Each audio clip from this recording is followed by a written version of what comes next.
San Francisco 49ers able to pick up another win, and for the first time in franchise history, the Niners beating the Seattle Seahawks 5 times in a row for the first time in franchise history. This is also the first time that Pete Carroll in the National Football League with Seattle has ever surrendered a 4-game loss streak. It was not pretty from the start of this game until the end of it. It had a lot of intensity. It featured a lot.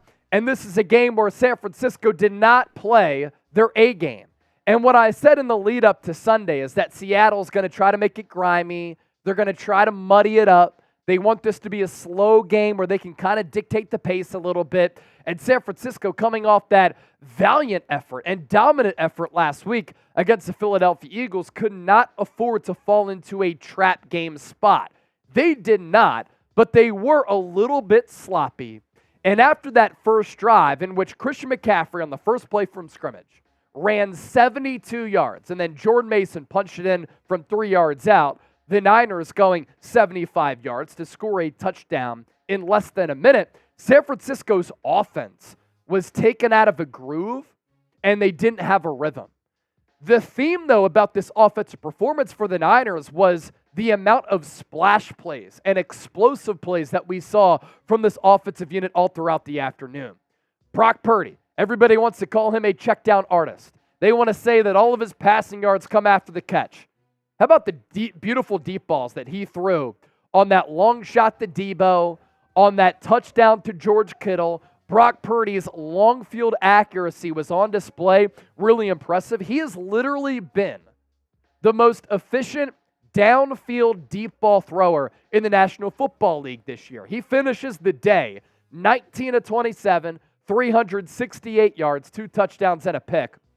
Christian McCaffrey had 72 yards on that opening scamper. And from there, a couple of really big plays in the pass and run game, 16 carries for 145 yards.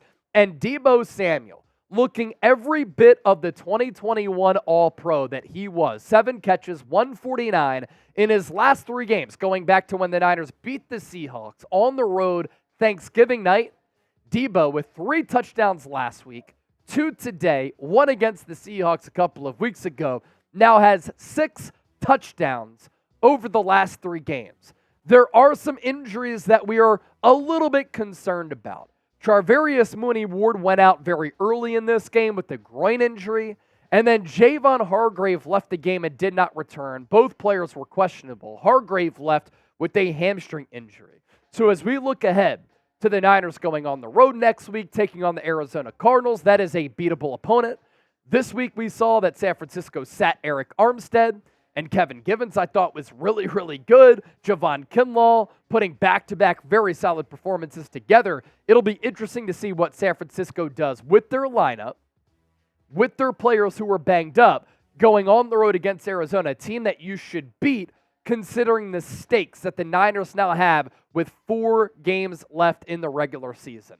They have picked up their 10th win going into Sunday Night Football. The Niners have 10 wins. Eagles have 10 wins. The Cowboys have 9 wins. If the Cowboys are able to beat Philadelphia, all 3 teams do have those 10 victories, but the Niners have the tiebreaker over Dallas as well as against Philadelphia because they won both of those head-to-head matchups. Before we continue to move forward with our loaded post-game show, make sure you subscribe for daily coverage of the San Francisco 49ers. We had more than 100,000 people tune in to our watch party today, Niners Seahawks. It was a blast.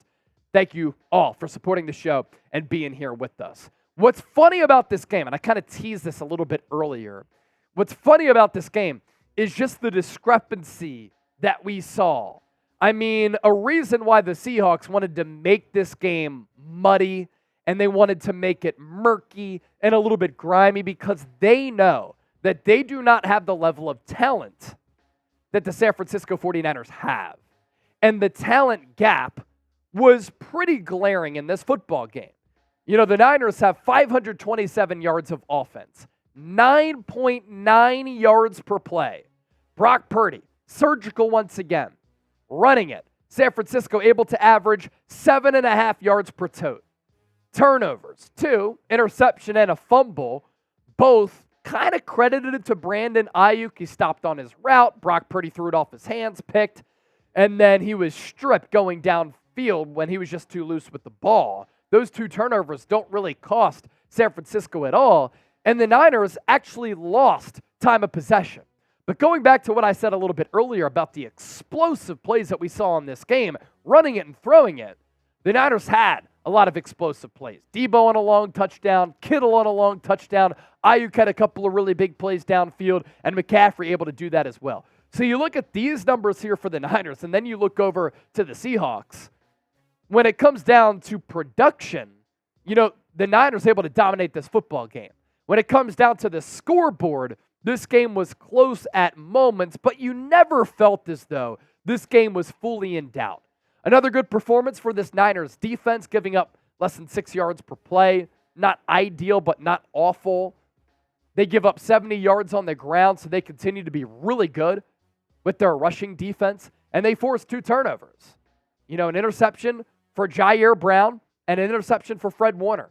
Time of possession, as I alluded to, San Francisco able to lose that matchup, but still win the game, losing slightly in the TOP to Seattle. More to get to for our post-game show, but first, the 49ers Report today is sponsored by Game Time. If you're looking for last-minute tickets to go to a Niners game, an NBA game, Major League Baseball, once baseball is back in swing, you want to go to a college basketball game, a theater event, comedy show, anything that you really want, a concert, Game Time has tickets for you, and they have the best seats at the lowest price guaranteed. Prices drop as the event gets closer, and with the Game Time app, if you wait out a little bit, you're going to get the vantage point from your seat, the price point from your seat, and that price at the lowest amount.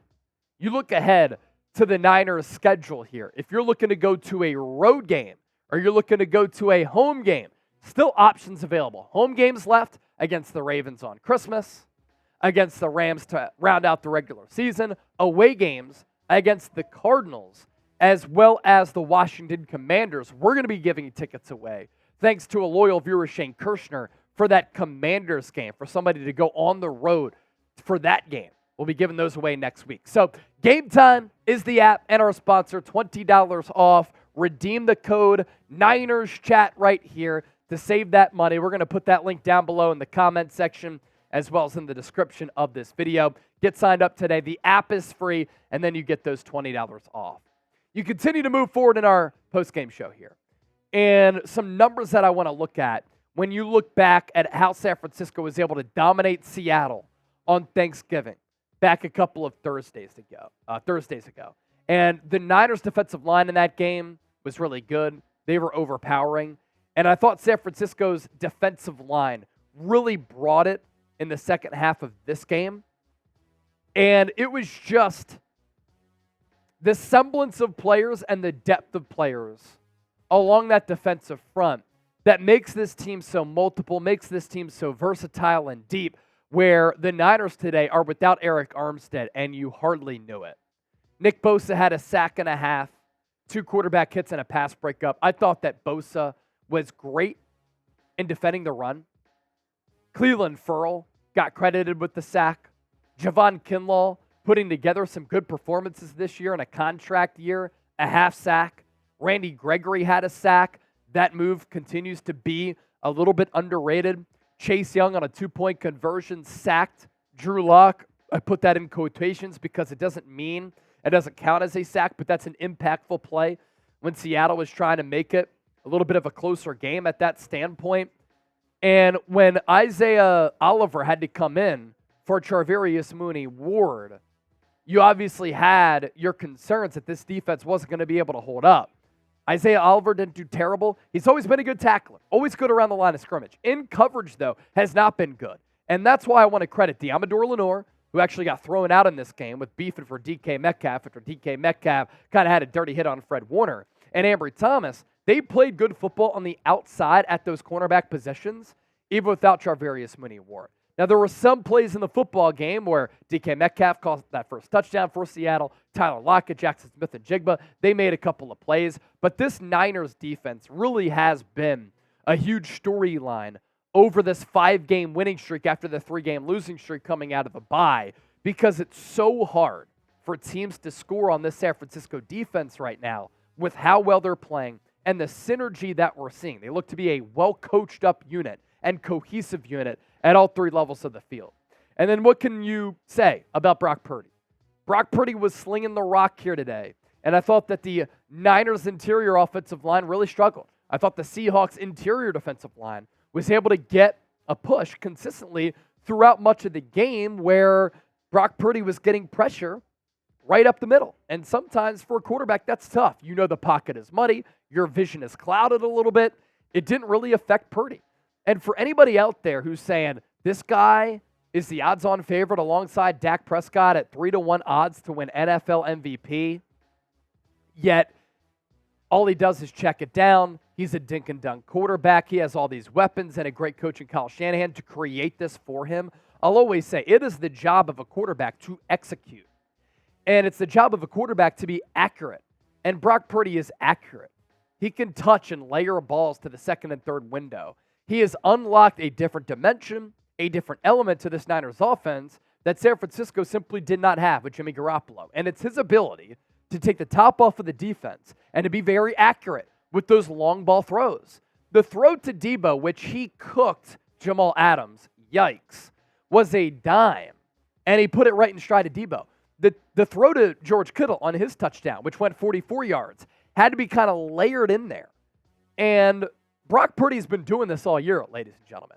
I've watched every single snap of the San Francisco 49ers. I can't say that Brock Purdy is elevated by the system and the players. All great quarterbacks oftentimes have great players around him. It's up to him to execute. He's been able to do that. And what we've also been witnessing from Christian McCaffrey is one of the more special seasons that we've seen for any player across the entire National Football League. He has more than 1,000 rushing yards this year. He has 12 touchdowns. He's averaging 5 yards per carry. His ability to impact the game through the air is very special as well. Going into this year, I said, Christian McCaffrey, look out for him to potentially have 2,000 all-purpose yards this year. He's closing in on that milestone potentially with the month left in the regular season. And then Deebo Samuel. Last week, he backed up the trash talk with the performance to throw the middle fingers up to Eagles fans who doubted him for being an all-pro type of player, calling him a glorified running back. He silenced that. Deebo this week, 7 catches, 149 yards, and a touchdown. That long went for 54. And it was a classic Deebo Samuel type of touchdown where he's able to beat the DB, and then the acceleration after the catch was really special. But the other plays that he made today, just special stuff.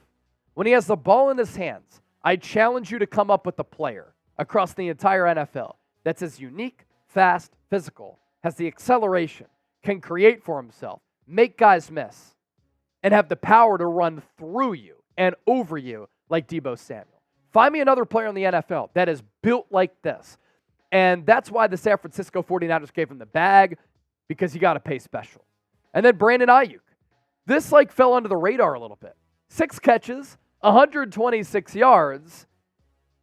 He was a part of 2 turnovers, but Aiyuk continues to be this team's #1 wide receiver. The route running, ability to get open, the speed element to his game. This year, he has really turned into a bona fide upper echelon wide receiver in this league.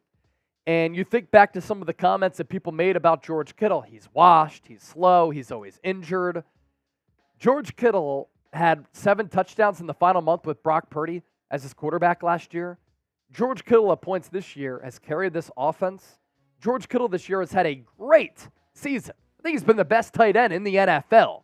So the level of talent on this Niners team really is special.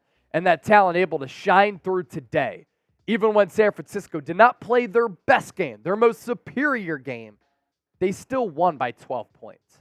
And that's what makes this team so unique. That's what makes this team so dominant, is that they dominate opponents week in and week out. So San Francisco will now go on the road. They will play the Cardinals next week. I know one of our loyal viewers, Jenny Wolfie, said that she will be at that game. Niners able to win this one by 12. We'll have coverage for you all throughout the week and every single day, because that's what we do. If you're new to the channel, if you don't know, now you know. In the words of Biggie, Make sure you subscribe to the channel as well. Just hit that sub button down below or go to youtube.com/49ers TV. Another watch party in the books. Thanks to everybody for watching, and another post-game show in the books, and another Niners victory in the bag.